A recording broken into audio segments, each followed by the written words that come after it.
Hello viewers, today we are here with Nizwa Fukan ma'am, who has come from Sibsagar and has reached Guwahati.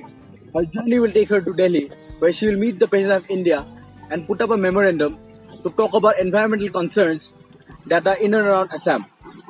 Let's talk to her about why she has taken up this initiative and her medium of creating awareness. Baido, apunar ei utsa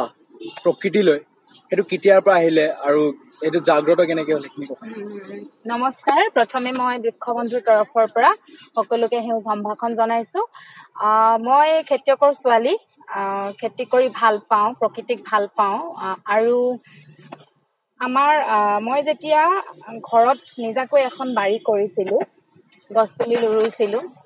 তেতিয়া মানে বেছি এই বিষয়টোৰ প্ৰতি বেছিকৈ মানে খেতি কৰি ভাল পোৱা বা গছপুলি ৰুই ভাল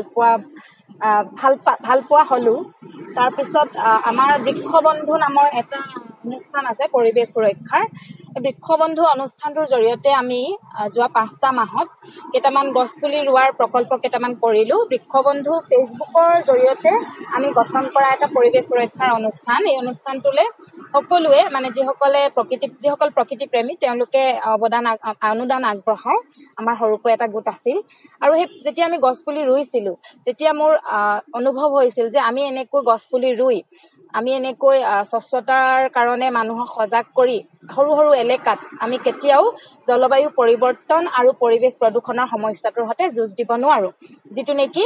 বিশ্বৰ আটাইতকৈ বৰ্তমান সময়ৰ ভয়াৱহ সমস্যা হৈ আছে সেয়েহে আমি বৃক্ষবন্ধুৰ তৰফৰ পৰা এই কথা ভাবিলো যে সমগ্ৰ দেশজুৰি পৰিৱেশ সুৰক্ষা আৰু প্ৰকৃতিৰ প্ৰতি মানুহৰ অন্তৰৰ পৰা ভাল পোৱা সচেতনতা জগাই তুলিবৰ কাৰণে এটা পদযাত্ৰা কাৰ্যসূচী লোৱা যাওক আৰু যিহেতু আমি সকলোৱে জানো যে কেৱল জনসাধাৰণ সচেতন হলে বা জনসাধাৰণে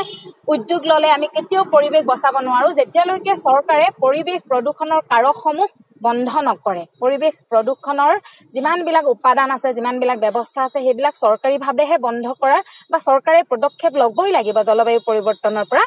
জনসাধাৰণক বা গোটেই জীৱকুলক প্ৰকৃতিক বচাবৰ কাৰণে আৰু এই পদযাত্ৰা কাৰ্যসূচীত যিসকলে ইতিমধ্যে গম পাইছে সামাজিক গণমাধ্যম ফেচবুকৰ জৰিয়তে বা গণতন্ত্ৰৰ চতুৰ্থ স্তম্ভ সংবাদ মাধ্যমৰ জৰিয়তে তেওঁলোকে আগবাঢ়ি আহিছে আমাক সহায় সহযোগিতা আগবঢ়াইছে আৰু আজি আপোনালোকৰ ওচৰত মই মানে এই কথা গৌৰৱেৰে জনাব বিচাৰো যে আমাৰ লগত আছে সন্মানীয় পৃথিৱীৰ এগৰাকী প্ৰকৃতি প্ৰেমী জীৱনৰ 42টা বসন্ত তেওঁ কেৱল প্ৰকৃতিৰ কাৰণে কাম কৰি নিজাকৈ এখন অৰণ্য গঢ় দিলে পদ্মশ্ৰী অৰণ্য মানৱ যাদৱ পায়েঙৰ সুকন্যা মুনমুনি পায়েং আছে আৰু তেখেতে মোক যোৰহাটৰ পৰা লগ দিছে গতিকে তেখেতক মই মানে অন্তৰৰ পৰা ধন্যবাদ জ্ঞাপন কৰিছো মোতকৈ বহুত সৰু ভণ্টি হয় আৰু আজি মোৰ লগত আছে পংখী বৰা নগাঁৱৰ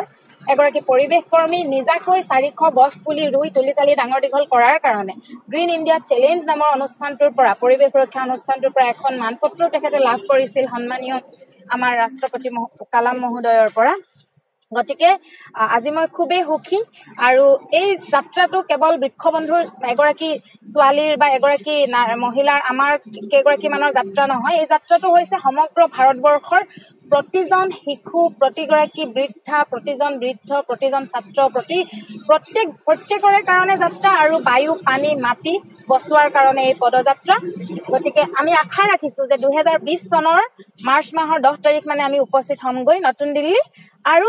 2020 চনতে সন্মানীয় ভাৰত চৰকাৰে বহু ব্যৱস্থা গ্ৰহণ কৰিব পৰিৱেশ সুৰক্ষাৰ কাৰণে আৰু সমগ্ৰ দেশজুৰি জনসাধাৰণ সজাগ হ'ব তেওঁলোকৰ মনৰ মাজত আমি সোমাব পাৰিম কাৰণ প্ৰথমবাৰৰ কাৰণে ভাৰতবৰ্ষত অসমত এগৰাকী মহিলাই ইমান দূৰ খোজকাঢ়ি পেলাই এটা মানে ভাৰত চৰকাৰক স্মাৰক পত্ৰ দিবলৈ ওলাইছো যিমান দূৰ মই জানো ভাৰতবৰ্ষৰ এতিয়ালৈকে যিমানবিলাক পৰিৱেশ সুৰক্ষাৰ আন্দোলন হৈছে গতিকে আমি আশাবাদী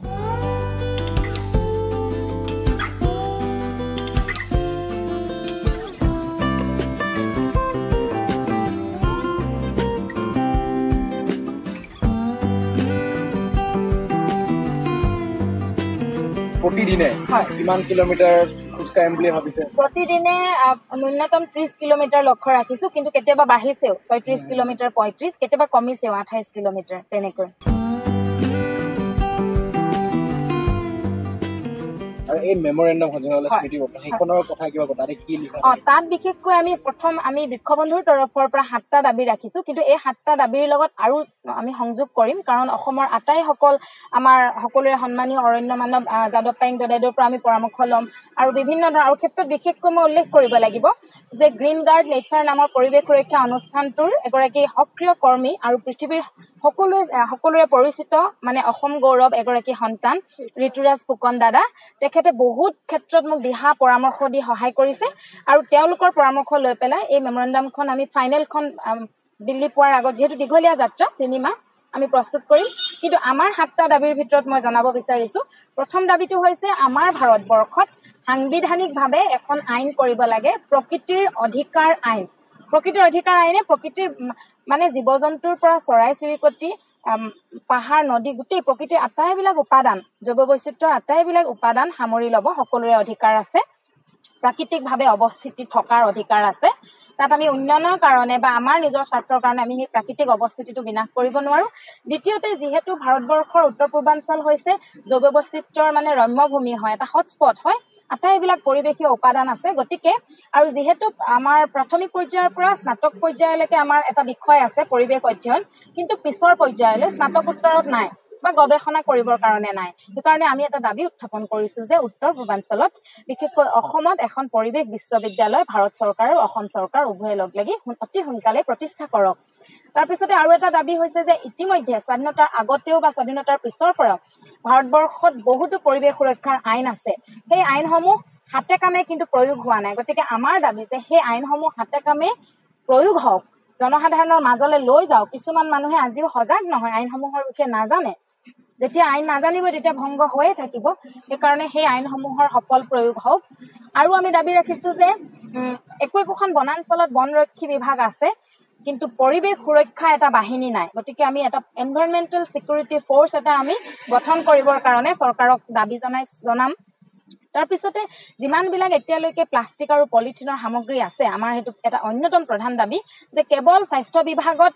একেবাৰে ব্যৱহাৰ নকৰিলে নোহোৱা, মানে অতি প্ৰয়োজনীয় ক্ষেত্ৰত ব্যৱহাৰ হওক। বাকী খাদ্য সামগ্ৰী বা আচবাব সকলোবিলাক যাতে প্ৰাকৃতিকভাৱে উপলব্ধ কিন্তু অহিংস পদ্ধতিৰে, তাৰমানে নন ভাইলেণ্ট ৱেট ইণ্ডাষ্ট্ৰি এটা খোলা যাওক। যেনে গছৰ পাতখিলা শীতৰ সময়ত এনেও সৰি যাব, গতিকে গছৰ পাতৰ পৰা আচবাব বনাওক, যিটো অসমত ইতিমধ্যে হৈ আছে, মৰিগাঁৱত আছে এটা অনুষ্ঠান।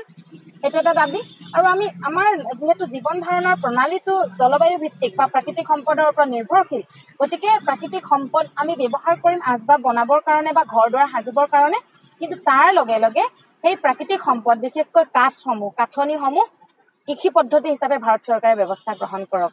এনেকৈ আমাৰ 7টা বিশেষ দাবী আছে।